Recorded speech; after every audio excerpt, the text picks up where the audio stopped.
Now that your new site has launched, it's time to think for the long term. Will you still be the only champion for change? Or will everyone, from leadership to the front line, embrace the power of digital? Our next speaker will help you discover the tools, approaches, and facilitation tactics to help transform your organization into a culture of digital excellence. He's the Director of Creative Strategy with Domain 7. Please welcome Kevan Gilbert.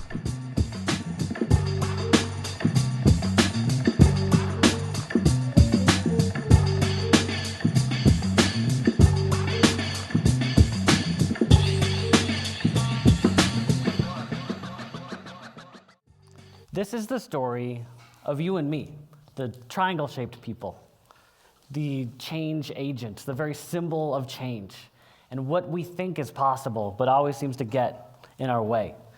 We can visualize it, and we've had conversations in the lobby and in the breaks and at lunch about what we're each shooting for, whether it's just a little bit more education or insight about where to take your own career, take your own organization, or a project you're trying to crank through this year, or just the fact that it's hard to get along with the people who seem to be blocking you, and that's challenging. It's a story that's as old as people have been working together, and you can feel it. You can sense it right now, that future finish line you're hoping to cross. You can feel how good the fit would be. It just seems natural that you should attain it one day. And you could describe it to me if I asked, if we had a chance to grab a coffee, what that future is you're shooting for. You at least have a sense right now of what it could be. And you could describe to me as well what's blocking you or who's blocking you, what's in your way, whether that's individuals or bureaucracy or a budget that has come up a few times today. Or you could talk to me a little bit about how you're doing when you show up to work tomorrow morning or on Monday morning, and you think yet again about what's blocking you and what's in the future and how you're not there yet. You'd be able to talk to me a little bit about how that actually lands for you on a daily basis. And what you have there are all the elements of a classic story that you could spin out into a longer form feature if you wanted to. You've got the emotion of you as a character and where you're trying to go. You could describe what's in the way, and you know what the end result is going to be. But there's something missing from this particular story of this triangle man trying to get his way to the finish line. And that's where the other people are going. Everybody is trying to get somewhere. And when we cast ourselves in our own hero stories as the only agents of change, we're missing out on the other pathways people are on. And when we talk about changing our culture to become one of greater digital excellence, it may not be that the pathway has you directly pursuing that vision. It may have you realizing your own role that you're playing as a blocker and helping other people get to where they're going before you get what you've outlined as your vision. And that is going to be an amazing piece of power for you. That's going to be the secret that gets you through every organizational roadblock that you encounter. Because it could be that accomplishing your digital dreams is best done by developing empathy. I know what you may be thinking. There's that word again. Empathy. That wishy-washy, abstract, ethereal, hippie-flavored word that gets us nowhere and has no demonstrable business value. Do we have to talk about empathy again? This is nothing but false positives and hope that just gets us all worked up into thinking that relationships can solve everything. It's not like that. When we look at what empathy is and what it can do for us, it's an incredibly powerful tool, probably our most overlooked secret weapon that we have in our arsenal. That's why I'm excited to talk to you guys about this today, because I hear it in the undercurrents of all of our conversations in between. Every digital effort we're trying to do, every new workplace we're trying to settle into, every career path we're trying to plot for ourselves comes down to some aspect of this and what empathy can do. Empathy isn't what we sometimes think of it as. It's not kindness, although kindness may be nice and useful. It's not pity or sympathy or feeling bad for somebody. Empathy is just insight. Empathy is that flash of understanding that helps you realize where somebody else is coming from. It might have an emotional component. It might be a matter of tuning into a person's body language or nonverbals or, behind the scenes behavior. It might have more of a component of feelings than logic, but it's not as abstract as the rainbows drawing might make it seem. Empathy has a lot of power, a lot of quantifiable power, especially in teams and in organizations. When we think of empathy and what it can do, it can help organizations perform better. It can actually help us accomplish our goals, achieve better results. And one way I started thinking about this year is how empathy affects Canada. That's where I'm from. One of our clients is a nonprofit that's responsible for making Canada more innovative. That's a tough job, but the way they've organized themselves is to understand how to fix the brain drain. The brain drain, of course, is the phenomenon where really smart people might be born and raised or attracted to Canada, but they won't necessarily stay there for employment. So all of our smartest people are going to, say, the Silicon Valley or places where the wages are higher or there's just more selection for companies. And they're not staying and making the country a more prosperous place. So this particular nonprofit and ourselves as the digital agency that was helping them tell their story a little better came to understand what it is that influences Canada's economic growth. If you want to have a stronger economy in this day and age, you need to be investing in greater technical skill, knowledge workers. You need to have the 21st century skills. But in order to have that, you need a pretty strong link between where people are studying and where people are working. You need the link between academia and industry to be strong. Those companies need to hire people. Those people that are going to be hired need managers. And those managers are going to be managing some pretty smart folks. And so it comes down to one thing. That's soft skills.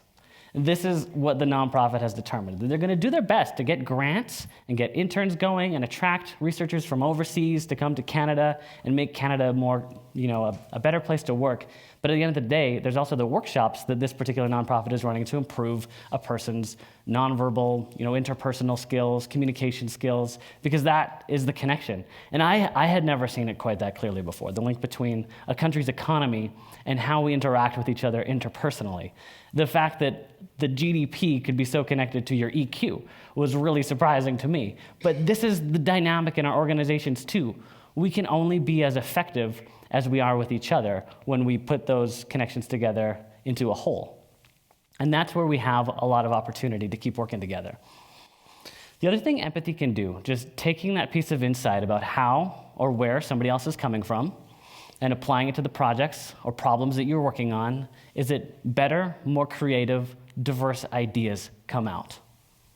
You are as limited in your creativity as your influences. It's a set bar. The things that you can dream of are only what you've seen or what you can imagine or what you've experienced in your life. I heard a story from this guy on the bottom left, Alex Gilliam. He used to work or volunteer at the National Building Museum in Washington, D.C., and one of the permanent exhibits is a Lego station to help people understand how cities are built.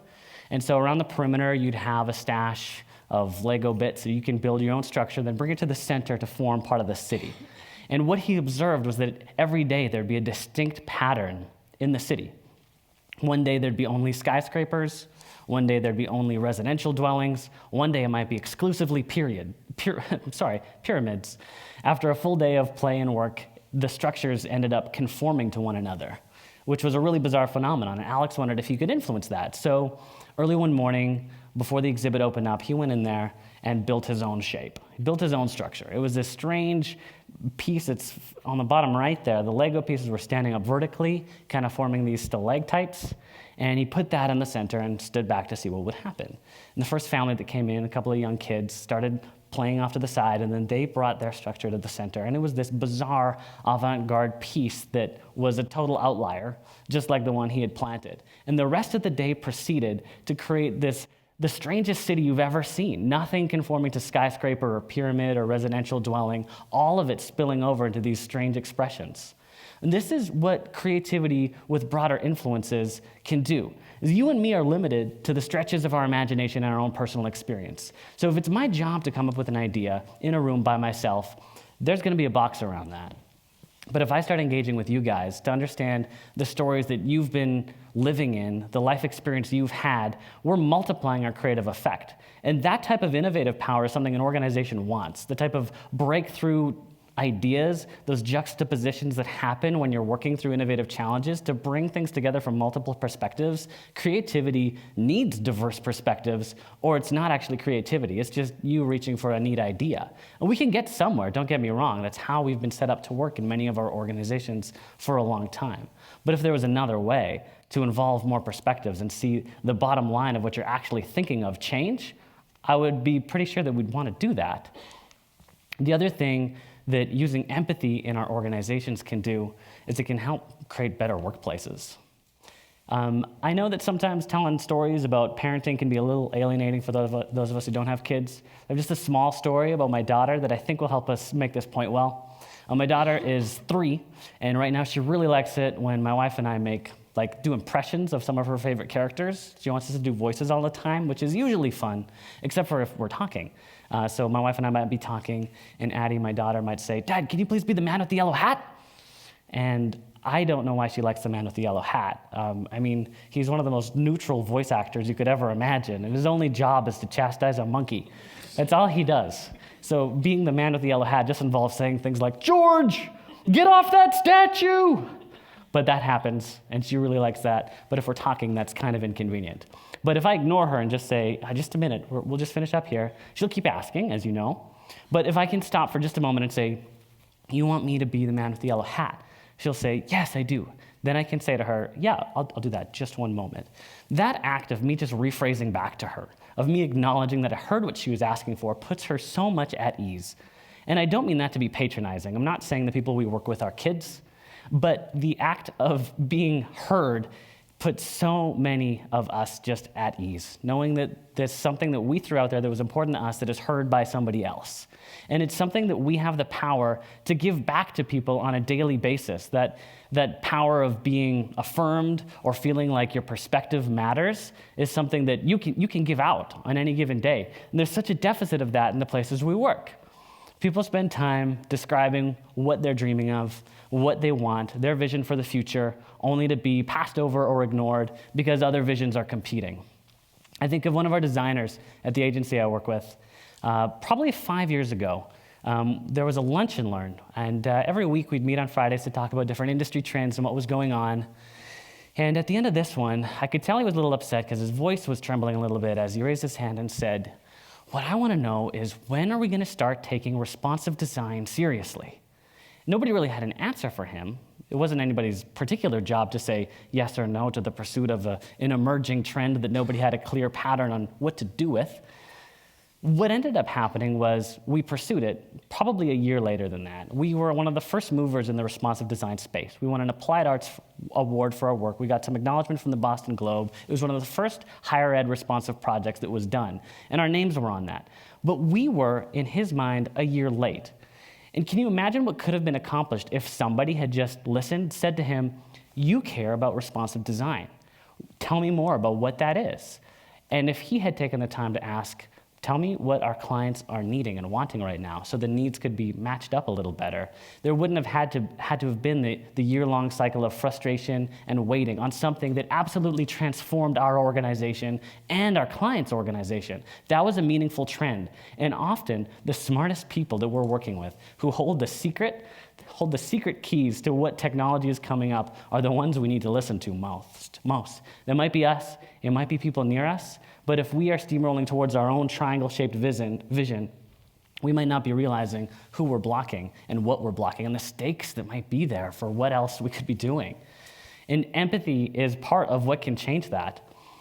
A trick that has been really useful for me over the years in both interpersonal conversation between two people like my wife and I, or in meetings, or in just processing my own emotions, is something called the 6 thinking hats. How many of you, just out of curiosity, are familiar with this idea? Could I see a quick raise of the hand? Okay, I'm seeing about 2 or 3 hands. So this should hopefully be useful. The 6 thinking hats basically acknowledges that there are many ways of seeing the world, and you can switch between them whenever you need to. Starting with the blue hat. The blue hat just means cool, calm, collected. The thinking about thinking hat, the meta hat. Put that on first to understand what other modes you might be needing. Then you can work yourself through this series of understanding what else is on the table. So the red hat. The red hat represents emotion, where you can take the time to process how this makes you feel or the person in the room feel. You can come at it with the emotional perspective that is important to acknowledge. White hat represents data, or the facts, like a scientist. Green represents growth, creativity. Yellow represents sunny optimism. And black represents danger or risk or cautions or things that could go wrong. And this technique, when you're trying to understand the mess of your own mind or the mess of an interpersonal relationship or the confusion of a multi-person meeting, is an incredible trick. You could say to somebody, I've got an idea, I'm really excited about it, I'm just looking for some yellow hat feedback right now. All I want to do is be affirmed in this because I'm excited and I want to keep exploring it. This happens to me all the time because I'm a pretty emotional person and I also use the green hat a lot. So ideas and emotion are where I kind of navigate. And I'll often make the mistake of saying to somebody, here's my idea. And they will think I want a white hat or a black hat. And they'll say, here's where I think it might not work. And that, to me, if the idea is in its infancy, is discouraging. It prevents me from continuing down the path of exploration I intended to go on because I've just been told the things that won't work about it. I'll eventually be ready to receive that black feedback when it's time, when I've matured that idea a little bit more, and realizing that I can take a little bit of control over specifying what type of feedback I'm looking for has helped so much. My wife is a scientist. She's a physiotherapist, and she has a biology degree, and so she works and lives in the world of white and black. And that's amazing. That's a gift that really rounds us out. But that's where she defaults if I bring an idea up. But it has helped us so much in our communication about things like this because we can just specify what we're looking for. And in meetings, you can facilitate a whole room with just this alone. If there's a problem you're trying to solve, if there's an idea you're trying to work around, you as the facilitator can just specify, we're just looking for this type of feedback during this meeting. Or we want all types of feedback, so let's work through these. It's just a trick to have up your sleeve for when it's time to be processing the many different ways of seeing the world. And I'd like to suggest, once you master that, is going to be what makes people want to stick around. The whole idea of listening and affirming and giving people the power back and understanding that there are many different perspectives is going to increase retention. It's just going to make people more engaged because they're feeling heard. And it's not just the job of like the CEO to make that happen. You have that ability too. Empathy can also create happier customers. And the attendees and speakers at this conference are really good at this. A lot of what user experience exists to do, or content strategy exists to do, is to improve the user experience, basically to productize empathy and roll it out when it matters. So this year we launched a project for Imperial College London. If you haven't heard of Imperial, it's the number 1 or 2 science school in the world. So it ranks right under MIT. People will be choosing between a science school in Zurich called ETH Zurich, or MIT, or Imperial. Much of Asia and Africa looks towards Imperial as the shining beacon for what technological progress looks like and chooses to study here as a STEM school. So it's right next to Oxford and Cambridge in the rankings. It's number 3 in Europe, number 9 in the world, depending on what you're looking at, what rankings. This year we launched an enormous site for them. It took 2 years in the making. It shot up the UK, the UK higher ed accessibility rankings 250 points after launch. I know, Eileen, that accessibility isn't just a checklist. It's something that we partnered with them to really look closely at understanding user needs on. I remember our designer and developer, Miriam, working on this website and telling me that she had started listening to the website out loud as she designed and coded to understand how somebody with a screen reader was going to be paging through each of the pieces of content. And listening to a website as you're building it was such a beautiful idea to me. And this was a launch that ended up making that happen in almost a bulletproof way. The QA stage for this website lasted almost a year unto itself. But I don't bring it up to talk about the final product. I want to mention a little bit of how it was made. During one of our trips to London, we did many different workshops. One of them was a card sorting workshop. And again, this is a tool that is easy and available to you guys anytime you're running through a content strategy process or even just trying to understand what should take priority. So in front of each of these small teams around this table, people have about 17 cards. And they represent different navigation items that they have been asked to prioritize. What should go on the main navigation, what shouldn't, what do users need, and they've been asked to look at it from the perspective of their own department and also the persona of our users. So the gentleman in the vest, his name is Angus. He runs the library. And there's going to be one point during this workshop where Angus picks up the card that says library. This is why he comes to work every day. This is his passion and his employment, and he's going to look at it and say, the library, well, I'd really like this to be right here at the top. But I know that's not why everybody comes to our website. It has to be over here. It has to be here. And he lets go of it. That moment is so valuable because As the agency working on this website, we could have placed the library there in our information architecture process. Angus could have received that and said, what's this? This is more important than something to be relegated. But Angus was part of the decision-making process. Angus self-selected. So the process of including people creates changed minds. It built enough empathy between Angus and who he knew that we were trying to serve that he was able to opt out of being the sole focus, which is an amazing gift for somebody to give, to step aside willingly in service of the main objective. And that's the power of doing something like workshops. I bring up workshops because they're kind of the easiest low-hanging fruit, especially for our field. There are so many different ones that are available, pioneered by Adaptive Path with experience mapping or card sorting like this here. Workshops create involvement, and involvement creates change. And when we have the opportunity to host an encounter that encourages somebody to look at something right in the face and make a decision about whether they're going to keep doing it this way or a new way, that's a lot to give somebody. But I don't know about you guys, I did not always appreciate workshops. Even last year, I was a bit of an opponent. If you had asked me where ideas come from, I'd say, give me a notebook, let me go away, I'll sketch this out, I'll think about it by myself. I would prefer to do it alone. This is my preferred processing style. But I went to an event last year put on by the Think School of Creative Leadership, and it was all about co-creation. And during one of the intro sessions, they threw us together into these pretty messy groups of 4.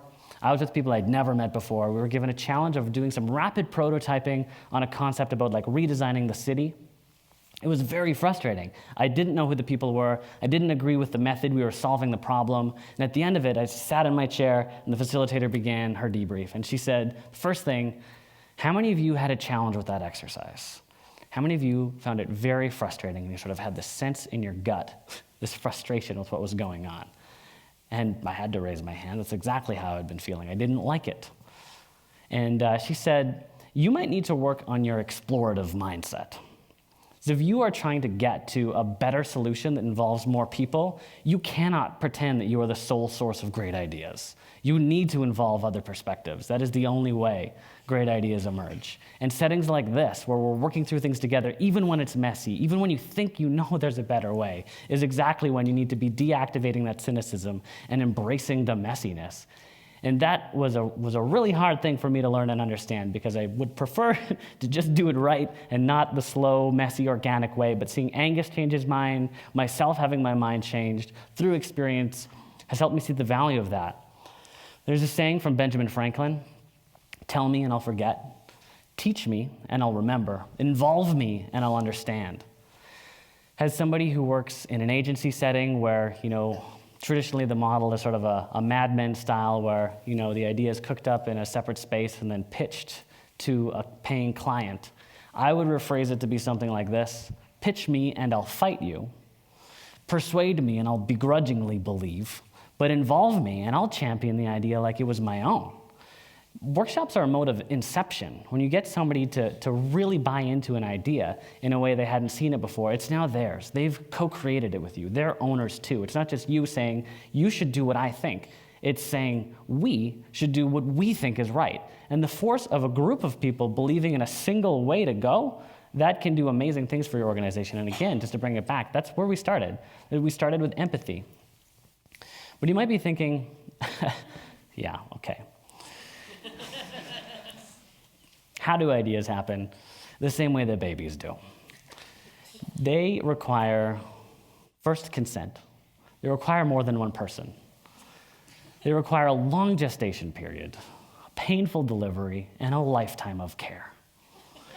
This is not a quick flash epiphany light bulb moment. This is a slow, committed process, and you need to bring a lot of respect to it. If you were to ask maybe a life coach or somebody who's a little bit more romantic than you how to make either of those things happen, I hope the answer would be you could just start by being a good listener. That'd be a good way to go. There's a lot of types of listening to be working on. Listening to yourself, understanding just what it is that makes you tick, how you tend to operate, how you show up to other people, the stuff that stresses you out, the stuff that you need in order to stop being stressed out. Listening to others, understanding how in conversation, the cues to be looking for, the questions to be asking, and then listening in a group setting. So becoming a facilitator of things like workshops and understanding the dynamics of a room. There are a lot of really great tricks and tools here, like the 6 thinking hats. One of my favorite assessments for self-understanding that leads then to individual and group understanding is called the Berkman. We put together a lot of these resources into a simple landing page for you guys. It walks through adaptive paths, experience mapping, hyper islands, workshop toolbox, IDEOs, human-centered design. 6 thinking hats is there. You can check it out if you're looking for a bit more to help you on your way. But you might also be thinking that you don't want to do that. You might be thinking that you'd prefer just to go back to the things you were doing earlier this week and what you had planned to do next week, that empathy is not your job. I would agree with you that it's a way you can do your job, but the question I had asked earlier was, where does culture sit? Where does empathy sit in an organization chart? Is it at the top? Is it set by the CEO? Is it set by a director of HR? I think that our experience would tell us that culture is the behind-the-scenes network. It's the interpersonal interactions that take place every day that form the fabric of the cultures we go to work in. And if that's the case, then you're responsible for organizational culture. You do it every day. Every single time you send an email, every single time you have a coffee with somebody or walk past somebody awkwardly in the hallway, that's you setting the culture. And your connections go as many places as any other person. You have the ability to shape an organization's culture in every interaction. There's 2 roads that you can take to try to get to that vision we saw at the beginning. The dream you have of where digital can go, or what to do this year, or how you'd like to evolve, can take 2 paths. The first is the traditional route of persuasion, where you say, I've got an idea, and it's my idea. And it's going to be frustrating. People will say no. There's going to be a bit of tension. There might be eventual success. There's the possibility of success. There will also be, along the way, some burned bridges. You'll have to walk over some people if you want to accomplish this. Ideally, you wouldn't, but this is the pathway. This is the way we're set up in many of our organizations, to find the idea, to pitch it, and at any cost, go for it. But there's another way, the way of empathy. In the way of empathy, we start by saying what our vision is, what we're each going for, what our mutual goals are. So it's not just you against somebody else. You're finding the common ground.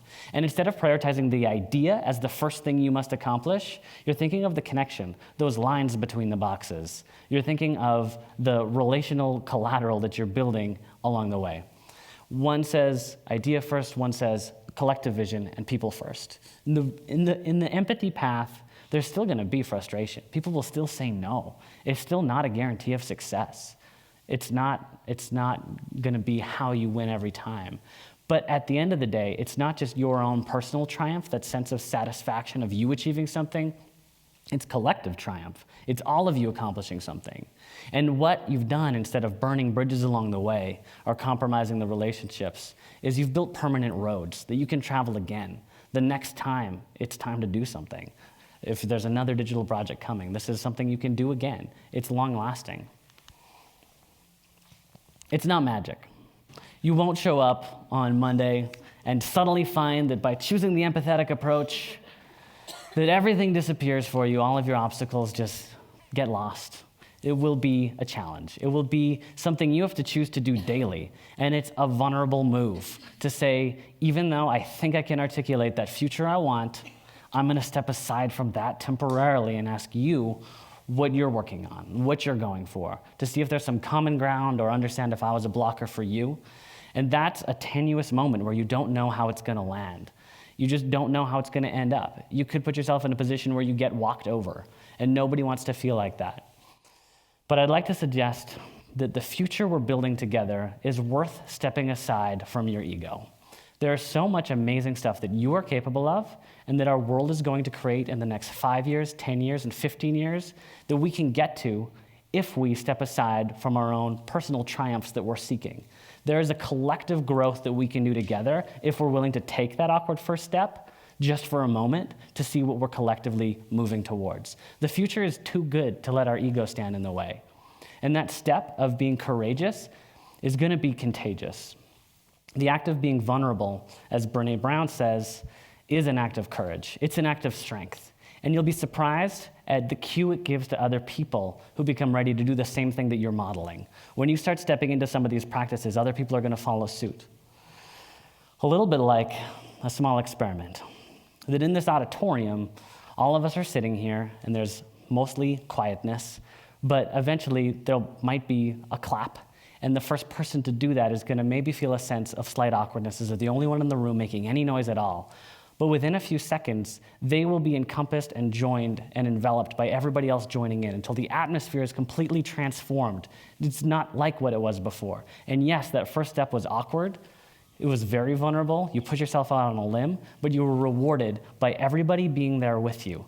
And it'll never quite be the same. Thank you guys very much.